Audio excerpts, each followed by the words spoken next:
తెలంగాణలోని ప్రధాన పార్టీలైన Congress, BRS, బీజేపీలను rebel స్టార్లు వణికిస్తున్నారు. ఈ మూడు పార్టీల్లో గత కొద్ది రోజులుగా జరుగుతున్న పరిణామాలు అంతర్గతంగా తీవ్ర చర్చకు దారితీస్తున్నాయి. బీఆర్ఎస్లో ఎమ్మెల్సీ కల్వకుంట్ల కవిత తన రాజకీయ కార్యక్రమాలతో బీఆర్ఎస్లో కాకపుట్టిస్తూ ఉండగా, బీజేపీలో ఆ పార్టీ ఎంపీ ఈటెల రాజేందర్ వాడివేడి వ్యాఖ్యలు కమలం పార్టీని కుదిపేస్తున్నాయి. ఇక అధికార కాంగ్రెస్ లో కోమటిరెడ్డి రాజగోపాల్ రెడ్డి ముఖ్యమంత్రి రేవంత్ రెడ్డిపై చేసిన కామెంట్స్ హస్తం పార్టీలో దుమారాన్నే రేపుతున్నాయి. ఈ ముగ్గురు రెబల్ స్టార్స్ మూడు పార్టీలకు దడ పుట్టిస్తున్నారు. తెలంగాణ జాగృతి అజెండా పెట్టుకుని కవిత సొంత రాజకీయం చేస్తున్నారు. కవిత తన సొంత అజెండాతో పనిచేసుకుంటూ పోతే చర్యలు తప్పవన్న చర్చ పార్టీలో సాగుతోంది.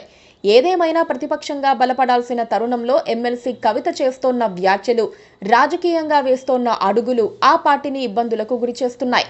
అయితే బీఆర్ఎస్ పార్టీ చేపట్టాల్సిన కార్యాచరణే తాను చేపడుతున్నట్లు కవిత చెబుతున్నారు.